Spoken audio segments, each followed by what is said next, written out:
run it down. Introducing the 88 Plymouth Yes, you'll notice.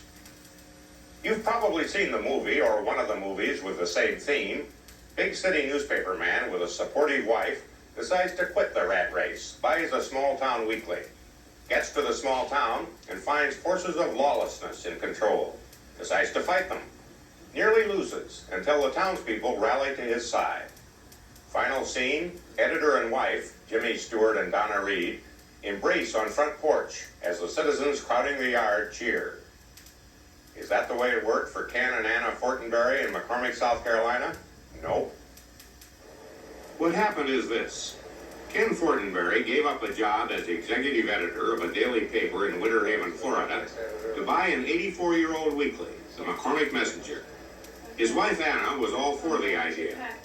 They bought an old house a couple of blocks from Main Street and started fixing it up for themselves and their 5 children.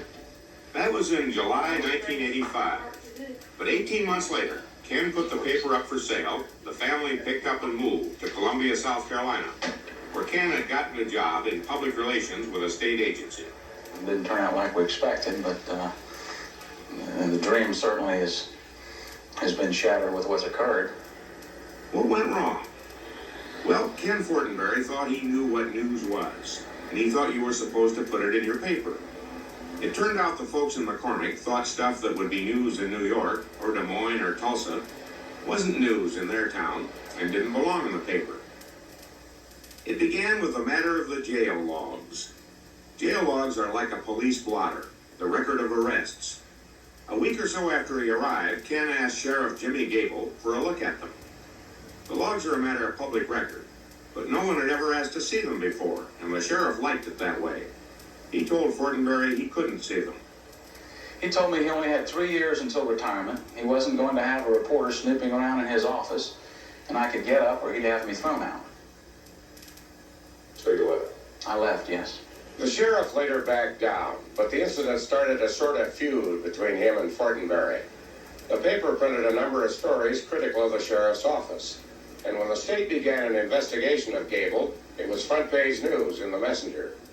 When he was indicted, it got a big headline, and when he was convicted, the Messenger ran the biggest headline in its history. Fortenberry didn't start the investigation. He had nothing to do with the conviction. He just reported the news. But most of the people in McCormick turned against him. It began initially as just telephone threats. Lay off the sheriff or you'll get yourself in trouble. Lay off the sheriff and we're going to get you. It accelerated to eggs on the house a couple of times and eggs on the building one morning. We had nails in the driveway 2 mornings.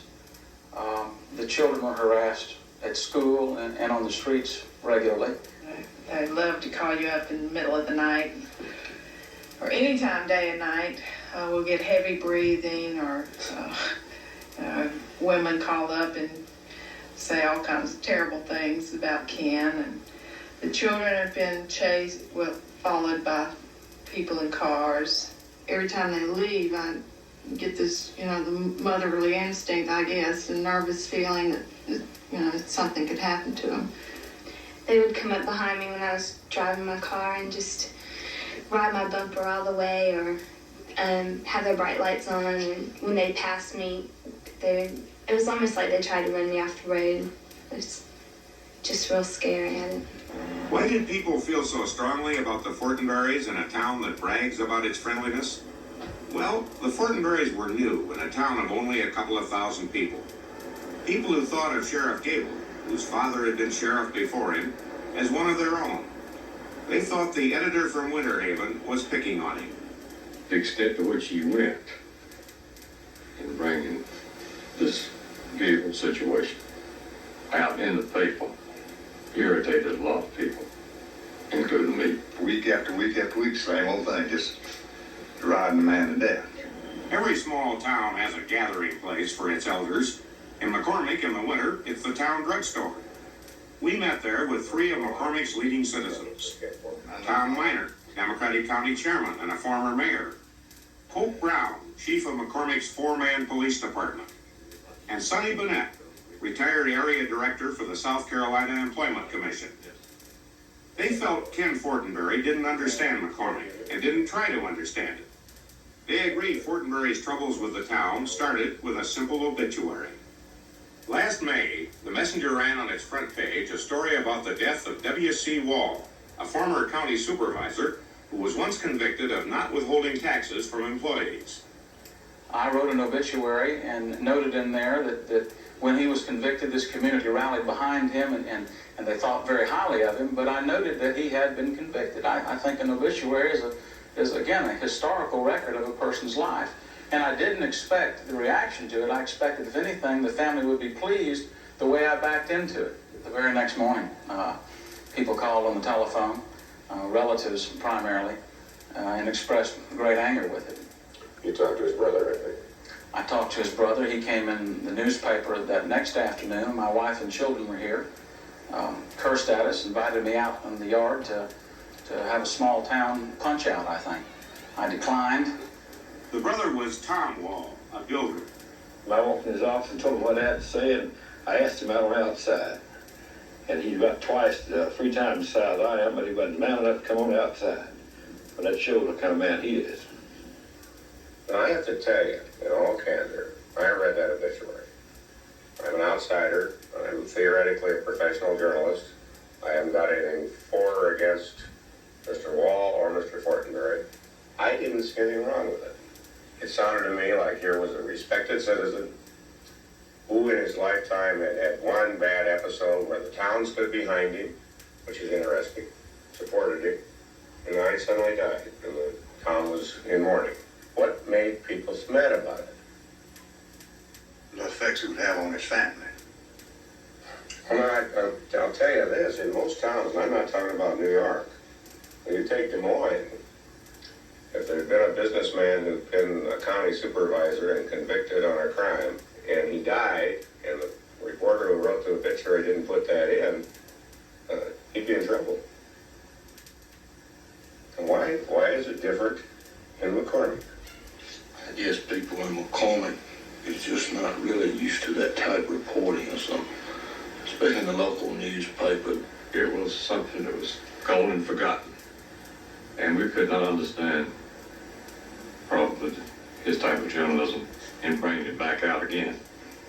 If President Nixon should die, would you put it in his obituary that he had to resign as president? I wouldn't know. Well, to me, You wouldn't? No. Why? I put it in there, everybody in the United States knows it already. In the case of the sheriff, it wasn't so much what Fortenberry said, it was how he said it, and that he kept saying it. The investigation into Gable was started by reports of a whole series of incidents in which Gable allegedly mishandled money people thought they were paying for county services.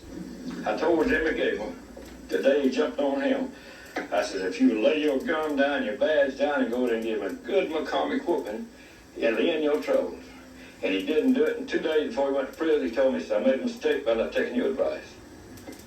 Jimmy Gable is serving a 6-month sentence in a federal prison in Alabama. Before he went to prison, he told a local reporter his family is suffering too. I think I've been arrested by the McCormick Messenger, and I think my family's been through enough in a year, and I have never in my life, and I've been in law enforcement almost 21 years, seen the articles of journalism like Mr. Fortenberry prints about me last year. About 3 o'clock one morning last November, there was a loud explosion outside the Fortenberry house. It was caused by an acetylene device, a kind of a loud firecracker, set off about here. About a month later, in another middle of the night, there was another explosion on the other side of the house. Police arrested 4 young men who lived about 15 miles from McCormick. One of them had dated Sheriff Gable's daughter. The young man said they meant no harm, that the devices were harmless, and they wrote a letter of apology to the Fortenberrys. But those explosions, more than anything else, ended the Fortenberrys' dream. And if you have an explosion that goes off outside your house at 3 o'clock in the morning, and you have a 9-year-old daughter and a 7-year-old son screaming, wondering what's going on, the entire house shakes. People feel this explosion 1.5 miles away. If that happens to you at 3 o'clock in the morning, not once, but twice, that has an impact. And that's more than a prank. The emotional effect that's had on my family has just been tremendous. Sheriff Gable's wife, Elaine, said her family was not involved in any of the harassment of the Fortenberrys. We had nothing to do with the bombings. He said in the paper that tax has been in his driveway and his cars have been egged, and we have nothing to do with that. My husband is a very easygoing person, and it takes a lot to anger him, as a lot of people will tell you in McCormick. And we have done nothing to fight back to Miss Fortenberry. Jimmy Gable's conviction didn't take the sheriff's office out of the news. And the next developments were news in a lot of places outside McCormick. It turned out that George Reed, one candidate to succeed Gable, had once been convicted of grand larceny. And the other candidate, Jack Cowan, pleaded guilty to offering Reed a bribe to drop out of the race. If you had a convicted criminal running against a man charged with a crime, that's just a regular way you run elections here? Not usually, that's just the way that one turned out. That was a surprise to everybody. Oh, brand new. I'll assure you. Did it? Did you get a little embarrassed from McCormick? Really, not I mean, there must be two people in town who don't have a criminal record, right? A couple of them. I hope you look at one of them. Looking down, I hope. We've heard, too, that Sheriff Gable is a very popular man and could get elected if he ran again. Record or no record, would you say that's true? Very likely. Whether Gable runs or not is of no interest to Ken Fortenberry. He's out of it, bruised but resigned.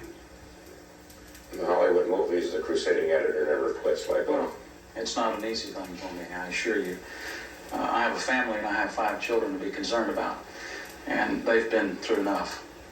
And the guess is it will blow over in McCormick, where the attitude seems to be that they've got enough problems without adding crusading editors. What's your advice for the next editor of the McCormick Messenger? Speak softly and carry no stick. Just to give the folks the chicken pie news that they were happy with before. After we filmed this story, Jimmy Gable was released from prison. He's now selling used cars in McCormick. The newspaper was sold to a New Hampshire man who sent a New Hampshire woman, Betsy Dilbeck, down to edit it. She says she's not just going to report chicken pie news. She'll be tough on the issues, she says, but not on personalities.